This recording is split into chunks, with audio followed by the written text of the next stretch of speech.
Bollocks. Oh. I don't know what's happened there, guys. Really bizarre. Something playing up anyway. We all got a 404 kicked out. Nothing on YouTube now. I've created a new stream. Get over, get like and subscribe, and I'm sure there will be people coming in a minute. What a fucking mess that is. Excuse my language. Right, Steve-O, I'll come to you, mate.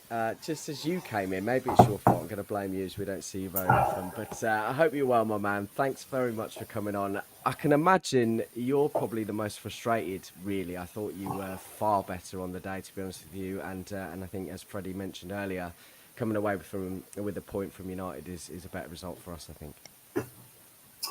Yeah, I mean, frustrated probably not the right word. I mean, like I've had years and years of pain uh, at Old Trafford watching Spurs there. So, like I just shared to the group chat here, like a great point was made um, by someone on Twitter there said that Ange came to Old Trafford with a midfield three of Skip, Højbjerg, and Bittencourt and controlled the game.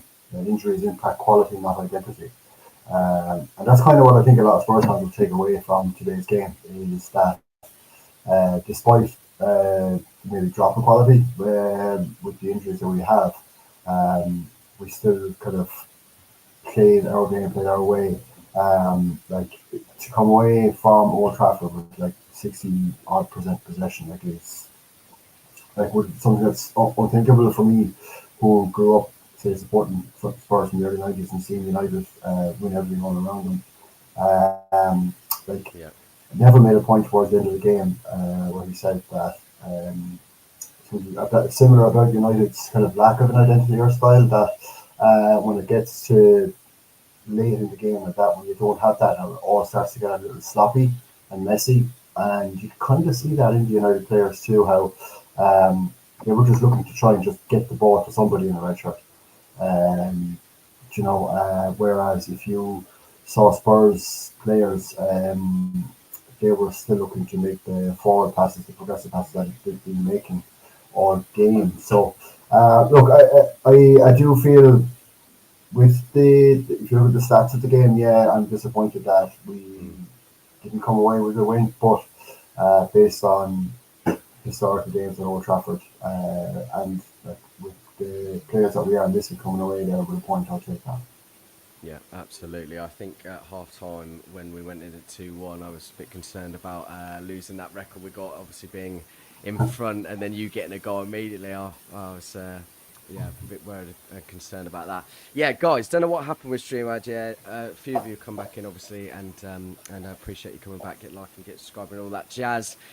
Freddie, Dallo today I thought was okay, particularly in the first half. A lot of criticism over the last few weeks, but defensively quite good on that right-hand side and did shut out the left-hand side of Spurs. Trying to think of names here, I'm all over the place at the minute. But he was okay. Second half, obviously, I know we've said all 11 players poor. But any sort of player in particular in the defence you want to talk about today, or Dallo? Well, I think it was a bit of a surprise from seeing Dallo start right back and Wan-Bissaka left back, but actually I think it kind of worked in the end. We didn't really see much from Werner. He had a few chances, not much trouble, a couple of shots into Rosette.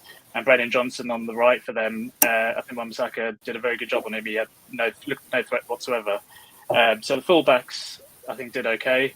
It's difficult against Spurs. I mentioned in the last video that Spurs, the way Spurs play, their fullbacks are very sort of have a good. They're very important in their build-up play. So they always put a lot of pressure on opposition fullbacks. It's usually 2-on-1s, and I think Dallo actually did quite well on the defensive side today. He sort of defended the back post quite well with sort of back post headers, despite being doubled up on. And I think he actually looked good in the transition as well. Had a good relationship with Garnacho, set him off quite early, and it helped that Spurs play such a high line that our attackers were playing on the sort of edge of their defence. So we were able to sort of utilise that ball over the top. Certainly Bruno as well. First half, I think he had one of his better games this season.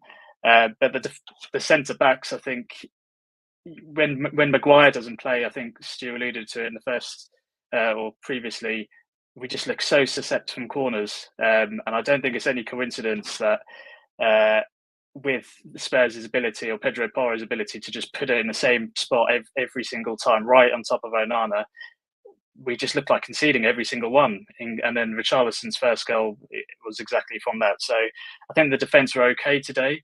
I think we're having to play a lot deeper, just due to the quality there, lack of pace on the centre-backs, certainly on Evans. And that's hindering our build-up play, leaving a lot of space in midfield, certainly with our attackers pressing as high as they are. And I think that was the reason, or the main reason, for the second half for Spurs to sort of control the game. So I think it was an okay performance. I think the big positive that I saw today was Martinez coming back. I think he looked quite assured when he came on. He did, made a few good passes straight away, which is really reassuring considering how long he's been out for. The next step is get Casemiro back in, Mason Mount back in, and hopefully once we have a bit of stable squad and solidity, we can go on a little bit of a run and build up that style of play that we saw last year, and that's what's been missing this year. Yeah, my worry actually is I feel like Ten Hag's moved away from that style of play last season. He seems to have canned it and completely moved away from it. We talk about this kind of turning point in the season. Every time we get the 3 points or a win, we're kind of saying, oh, maybe, but who knows? Who knows? But as you say, as we've already spoken about earlier, players coming back and returning, hopefully it does kind of mean that we can get some sort of stability, partnerships and that kind of thing. Nathan, you wanted to come in next. I did want to talk about Marcus Rashford. Thought he was better today. We spoke about this earlier. Bruno was also better today. But what do you think he did differently today that kind of helped his cause? Obviously, he got the goal. We know about that. But anything else you want to put in on that? Yeah, I think he just looked like a different player as soon as we started the game. I thought he was much more confident in himself, and that first attack, when it didn't quite work for him, but managed to get the ball across to Højlund and score, that must have given him some sort of a confidence boost. And then when he got that opportunity, it was vintage. We saw that hundreds of times last season where he played it across himself and pushed it onto his other foot and slots it away. It was vintage Rashford all over. So that must have given a real confidence boost. So yeah. And much better. Looked so much like the player we had last season. So hopefully he can build on that. It was a strange decision to sub him off and you put Anthony can see off. the frustration. That really on his annoyed face, me. as That well. really annoyed me because I thought, I don't know about everyone else. I felt as he looked, to be honest. Yeah. I thought Garnacho had a real sloppy, horrible game today. So I was really surprised that he swapped Rashford for Anthony instead of the other way around. I thought it made much more sense to take Garnacho off and just put Anthony in that spot rather than having to play around at the end. It's for the sake of 10 minutes at the end or whatever it was. It just seemed a bit pointless. But no, Rashford and Bruno much better today. Yeah, absolutely. Stu, just wanted to come to you on Højlund. Lots to talk about him today. Looked sharp, scored his goal early, and also his link-up play today, sort of on and off the ball, was particularly good. But any sort of points on him very quickly? You're on mute, brother, just so you're aware. Oh, I can see I'm all over the place. I thought Højlund's build-up play today was some of the best I've seen from him. I thought he was excellent. I really did. I thought his in-box play was better. I think getting an early goal for him obviously set his stall out for the afternoon. Great finish. Well, we're not finding him still. We're not delivering at the right time for him. We're not playing simple ball into him. We're playing difficult passes. So what we're trying to do is trying to be intricate in and around the box area, thread 2-3 little forward. But that's all right. But defender's just going to come and close you down and try and stop you. And I think that really stems, and it does stem from Rashford and Garnacho. I tend to agree with Nathan. I thought Garnacho. I'm going to come to the defence of him, by the way. Which I don't normally defend anybody, but I will come to the defensive Garnacho today. I thought his battle with Udogie was fantastic. I like Udogie. He's a real, good player. Excuse the pun, dogged, left back, really solid, really quick. I like him. I mean, Garnacho's not quite man enough, and Doggie's a bit more of a stouter, stockier player, and I think it was difficult for him.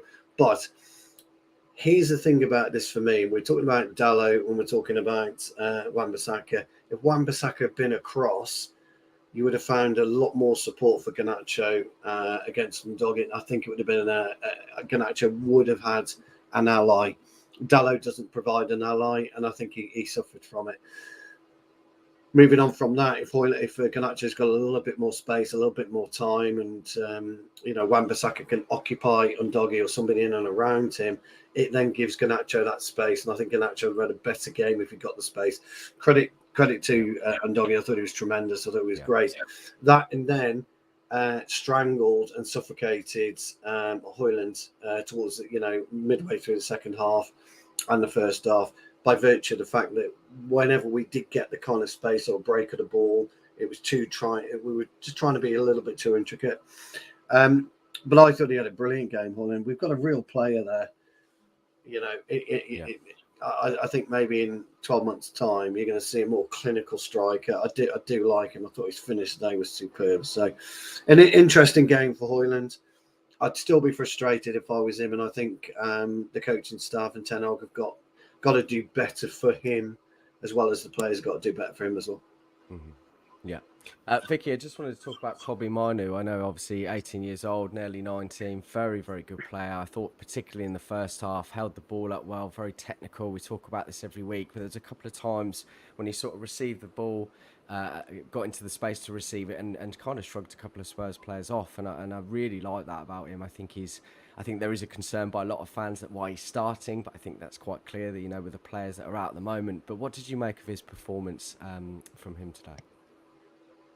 It was one of his least, but because he's so simple. He's so, and yeah, you were right. He really did sort of like not have a problem with being like a small kid in a big man's world.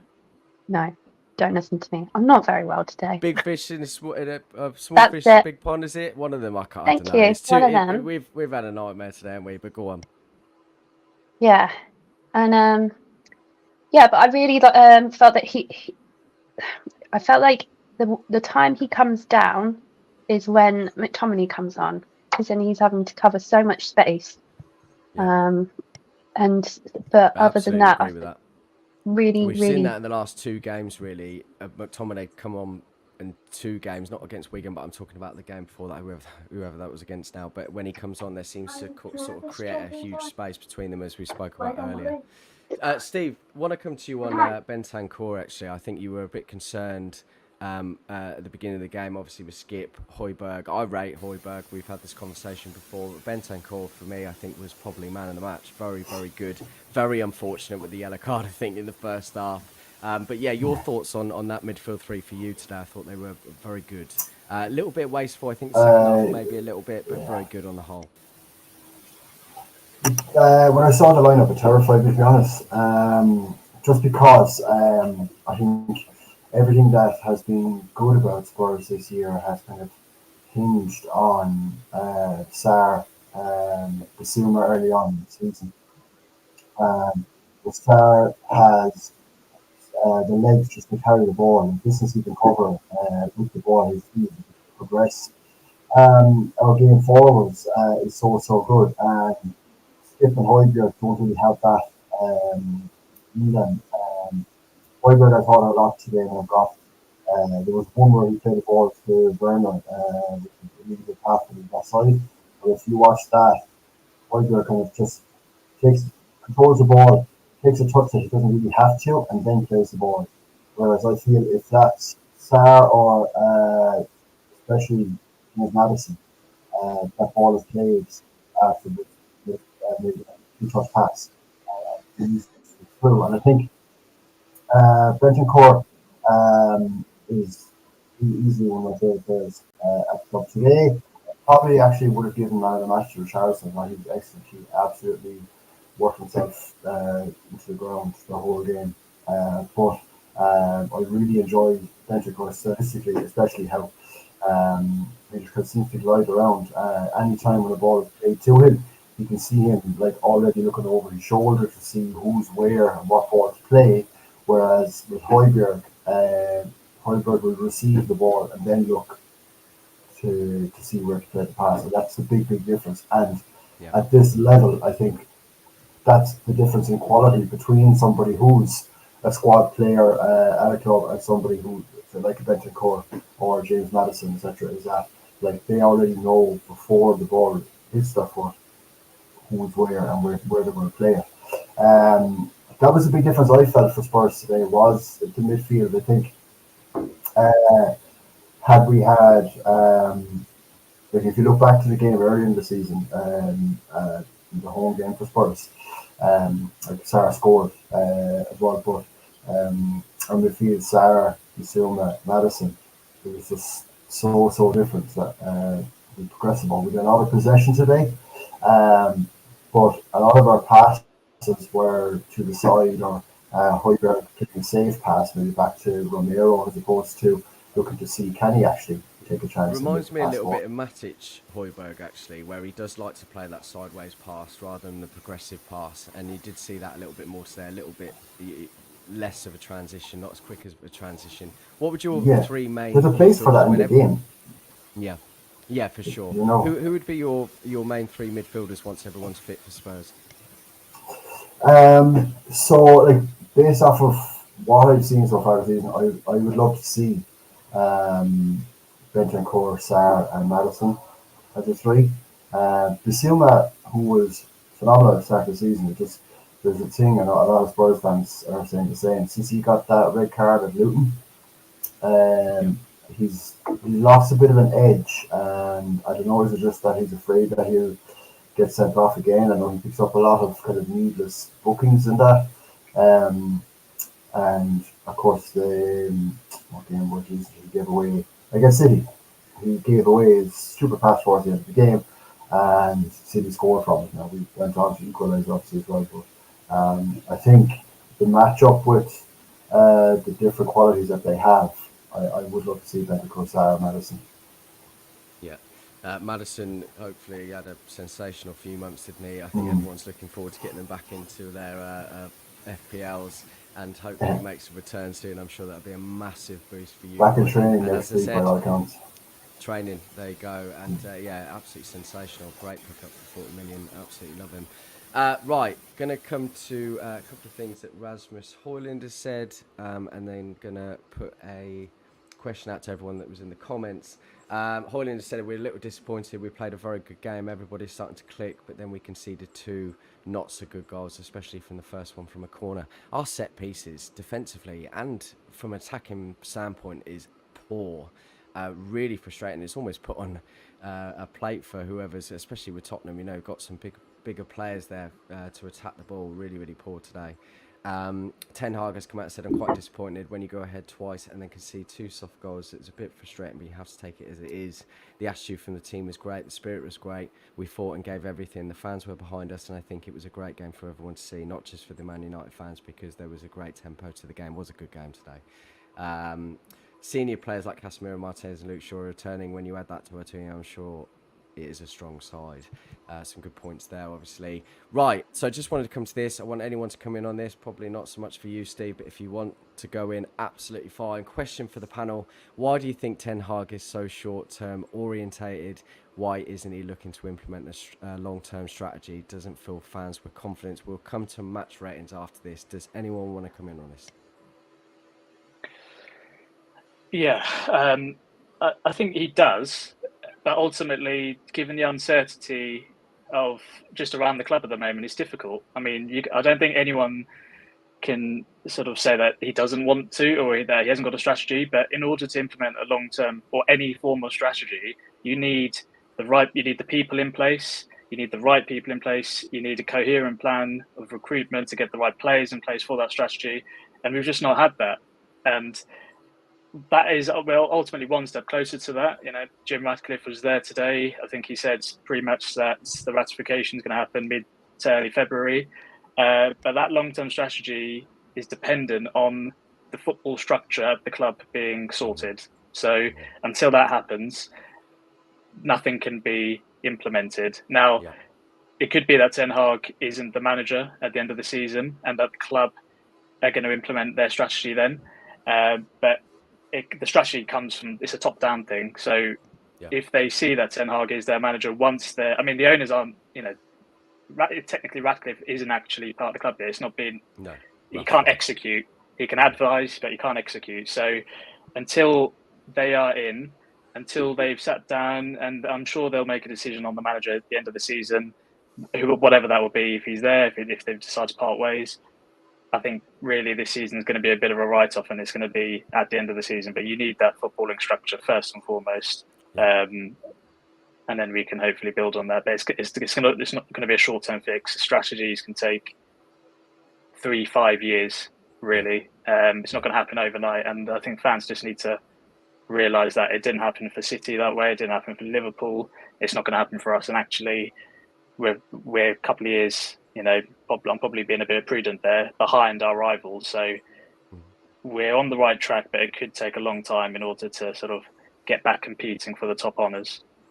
Yeah, absolutely right. Very, very well answered. Thank you very much, buddy. If you haven't already seen it, Hannibal has the Here We Go to Sevilla with the option to buy. Don't know what that amount is, but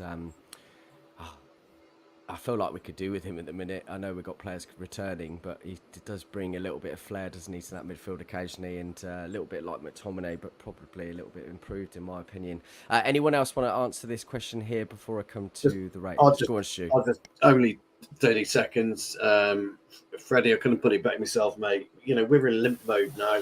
We literally are at 56 miles an hour, and that is it. We've just got to get to the end of the season and make a decision what they want to do. So they've got 6 months now to come in, implement what they want to implement, get the right people in, remove the dead wood, remove the toxicity out of the club. And once they do that, Freddie's absolutely right. We've got another 3-year roller coaster till we get any type of semblance of normality back within our club. It's just the way that life is, just the way that projects are. One thing that I'm flabbergasted with, absolutely flabbergasted, is that all this ratification nonsense from the Premier League, anyone with a brain would have, as soon as they realised that Jim Ratcliffe was in, do your due diligence, get virtually all the paperwork in, yeah, get it done, get it dusted. It's a nonsense, all this. Chelsea, 3 months. It's taken. I know that there was a drawn-out process from the Glazers, but you're absolutely right. Why haven't they done all of that in the background? It's crazy. It's not. It's just very, very sensible business acumen that you get things like that done. Ratcliffe could have come in. I know they've got to announce it's a stock market, but that's not necessarily what it is. The Premier League has got all their ducks in a row and said, right, this is what we need. We need this, and this. Once everything's, the money's been transferred, we've done our due diligence, we can tick you off within a week. It's just, February, it just makes me wonder. But anyway, that's all I wanted to say on it.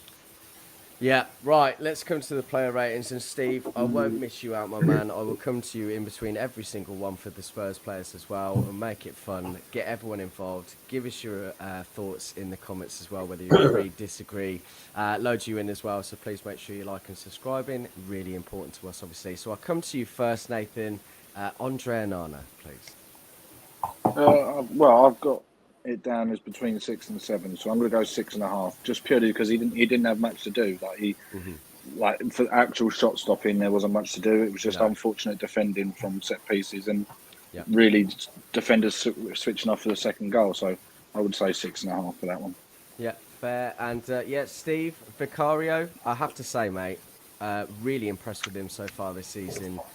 Very good keeper. Yeah. But yes, your thoughts on him today and the rating for him, please, buddy. I'd like similarly to the point on Onana. I mean, neither keeper really were under any kind of pressure there. We're tested a lot. I go again like a 6.5. Just he dealt with what he had to deal with, and at no point did he have to make anything like a spectacular save or anything like that. But for me, if you look at the 4 keepers signed in the summer, Vicario for 17 million. Yeah, crazy. And both coming from Serie A, it's incredible to this data-driven approach we have now for the signings and to work so well. Yeah, absolutely. Interesting fact for you. I thought I'd give you a little nice fun fact today. If I wasn't a United fan, I would have been a Spurs fan. My stepdad was a Spurs fan. I did wear a Spurs shirt when I was 3 years old. Didn't wear it again, by the way. And if it wasn't for my uncle, I wouldn't be a United fan. So a little fun fact for you there. Unacceptable. Get off. Well, there you go. You can crucify me all you like. But as Steve's here, I thought I'd share that with you. Right, moving on to Diogo Dalot then. I'll give that to you, Vicky. Or don't you want to give it to Stu? No. No, give it to you. If Stu wants to wade in as well, then I can, actually thought he did. I think he did all right for Dalot today. I felt like he was better than Aaron Wan-Bissaka. So I'm gonna give him a 7 today because he did do them mess ups. But I'm just gonna because I just saw him clear the ball a lot, and Varane. So yeah, no, I would agree with you. And to be honest with you, we spoke about it. First half, we were far better than we were in the second half. Everyone was absent in that second half, and I thought Diogo Dalot was actually quite good defensively. They almost came back in the second half like they've had a nap. Yeah, absolutely. Yeah. What were they Didn't, talking about didn't the he? whole time? Didn't he clear one off the line as well? He Dalot, did first half. Yeah, So the header, wasn't it? He Sort did, of. yeah. I think Onana got a tip onto it. A header by who was it, Steve? And then cleared it off the line. Some header in the first half corner, wasn't it? Can't remember who it was now. Anyway. Oh yeah, we cleared it off. I think Nana got a fingertip to that as well. Doing the disservice saying he didn't have to do much. He did get a fingertip to that. Could have been 4-2 today, to be honest. Yeah, but anyway, yeah, Diogo Dalot cleared off the line. So yeah, Pedro Porro, really big fan of him. Over to you, Steve. Porro has just become one of my favorite players. I would even go as far as to say like he's probably the player of the season so far. But would have been Maddison for the injury. I was looking at the ratings after the game, even like on SofaScore, they've given him like an 8. I probably couldn't argue with it. Okay. He's like he was signed as a wing back under Conte, and all the talk is about like he would be able to play in the back four and all this. When Ange came in, and then like as you see, like the fullbacks under Ange are basically like number 8s, essentially. But he's just really taken to that role, and he loves it. He's so passionate in game as well. Like he doesn't turn like you'll say like Romero, for example. Well, he's very passionate and all that shit, but he has that like making a rash tackle in him when you kind of like that. Paul never seems to do that. He just gets on with it. Very happy with him today and all season. Possibly again one of our best players on the pitch today. Yeah, good little tussle there on that right hand side with Rashford as well, wasn't it? With Rashford, it really was, yeah. Like it was kind of one of those things when the ball was played down the line to Rashford, like it was kind of you could see everybody kind of like waiting to see, you know. And it's actually similarly enough, to be fair, with Udogie and Garnacho on the other side. Thought it was a really good battle between both of them as well, you know. Anytime like it was played down, it was like they were both almost like matched for pace, matching for strength, and just to see who could get the better. It was really good either side. One of the boys, I think, come into the chat was someone called Fraud Watch. The only fraud here is yourself, my big man. Anyway, let's move on then. Johnny Evans, and I will come to you, Freddie. I'd give him just an average 6. I think he did okay, nothing spectacular. I think it was interesting seeing him on the right and Varane on the left, sort of a bit contradictory to comments from the manager back end of last year. But yeah, he was okay. He's not the best in the air. I'd like to see him a bit more on the front foot. I think he's more of a back foot defender, and that hindered us at times, certainly when Richarlison was pressing in the first half. But yeah, an average 6 today. Yeah, Steve, Romero. Romero today, like he came back. Obviously, he'd been out for ages, and it was kind of touch and go as to whether he'd come in there or not. Look, I'd say like again, he didn't have to do anything spectacular. I was a little disappointed with the first goal, especially that he just kind of was a little bit slow in there. I give him maybe a 6.5. I think it's giving him a 7 would be a bit generous given the nature of the two goals. Yeah, I think coming back from injury probably did pretty well today. Obviously, one of the players back in did okay. Right, we're going to speed this up a little bit. Coming to 7:20. Want to be done by 5:30 if we can. And poor Steve's got to go as well. And as I said earlier, great to have you with us, buddy. Right, Raphael Varane then. Nathan, over to you, buddy. Yeah, I thought similar to Evans, but I think he was much better in the air. Did quite a few decent clearances away when the ball was getting in there. So I've gone for a 7. I thought really good, pretty solid. Nothing exciting, but still solid enough for me. Yeah, good points. Hang on a second. Yeah, Hannibal, €20 million option to buy. A little bit low for me, but anyway, sorry Stu, I did miss you. Let me just come to Steve quickly with Van der Ven. Another great signing, I think, in the summer there. Yeah, over to you. Yeah, again, another player whose first game back from a long injury. Still, I'd be maybe harsh. Could have got on for the goals as well that he maybe with match fitness could have done better with, but I get the same with Romero. I would give both of them like a 6.5. Yeah, fair. Right, Stu, I did miss you out, mate. I'm really sorry about that. So what I'm going to do is give you 3 here. I'm going to give you Aaron Wan-Bissaka, Christian Eriksen, and Kobbie Mainoo. 5, 5, and 6. So 6 for Mainoo, 5 for Eriksen, 5 for Wan-Bissaka. Thought you might look, it's formation there. Yeah, and to be fair, it's no slight on Mainoo. I just thought it was tough in there because I don't think it was supported well enough. So that's the only reason I'm giving him a 6. I think he's a great player and he will turn out to be a terrific player. But yeah, those are my 3. Yeah, fair, absolutely fair, spot on as well. Yeah, Steve, Skip, Bentancur, and Højbjerg, please, buddy. Bentancur, I'm going to give a 7.5. Skip and Højbjerg maybe like a 6.5. Maybe Skip a 7. But you know yourself, Mark. I'm not Højbjerg's biggest fan. But I don't know, the game kind of passed them by in moments. I think that today there's a lot of times where he got the ball and just turned to see who he could offload it to. So he didn't have it, and sometimes when centre half had the ball, you could see him almost hiding to not want to receive it. So yeah. Yeah, good, spot on. Right, over to you then, Vicky. Bruno Fernandes and Garnacho. I'll give you those 2. I thought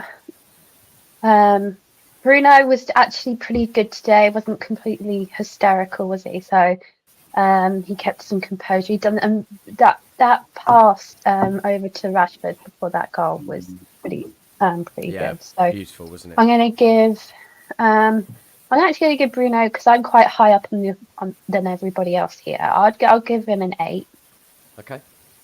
And Garnacho didn't have the best game, but I think that's just because I don't know if it's just because Spurs were just that good around him or what. But he was missing. Bit, I think, didn't they? Yeah. And of course, he was missing against Undogi, and he was fantastic as well today. Yeah, he was. So he was. Yeah. So he was a little missing in action. A couple of shots didn't really go his way. He spends a lot of the time on the floor, doesn't he? He does, yeah, he did. He falls down worse than I do after a couple of tequilas. So I'm going to get it's 6.5. Yeah, 6. Should he have had a penalty, Garnacho? Very quickly. No, not for me. Not for me. I think it was very soft, and I think I know Steve would disagree with me with this. I think the one at the other end in the second half, Rashford went down. I think it was a free kick. A lot of people in the chat saying it was a dive or whatever. Absolute bollocks to me. I think it was the same sort of thing, really. But I think it was a bit soft for Garnacho, to be honest. And listen, we all want those. Would have loved it, but not for me. I think it was too soft. I would have loved it because Bruno was on my fantasy league. I took him out weeks ago, but this is one of those hit weeks, whatever it's called. But So, yeah. I will say that VAR was not put into the game at all, really, other than that one bit with Rashford, which that was just nice. It was just nice. Yeah. Don't know who this Okay. knobhead is. I will be going back to the chat in a bit because I'm sure it's one of those dickheads. Is it Bellend, is he? Reveal yourself. I don't know who it is. I don't know who it is, but anyway, fuck off. Right, let's move on then. Steve, over to you, buddy. Johnson, Richarlison, and Werner. Brian Johnson for me, like very disappointing since he's come in. I think he seemed very timid. Overall, like I mean, he today like just Basaka just had his number all day really. He wasn't able for the physicality up against Basaka. He was bought as somebody who like just gets his head down and will like power on with his incredible pace and beat a man. He doesn't try to do that. Seems to try and cut inside a bit more. I give him a 6 today. I do think he has like a lot of time to improve, and I think he will. But Timo Werner for me again. He came in today after being signed last week. Thought he did well. What he did do was make an awful lot of really good runs down into space that pulled United players towards him. That I feel when Maddison comes back, that's where we'll have a lot of joy, is exploiting that space that he's creating by pulling people out wide. I'd give Werner a 7 getting the assist.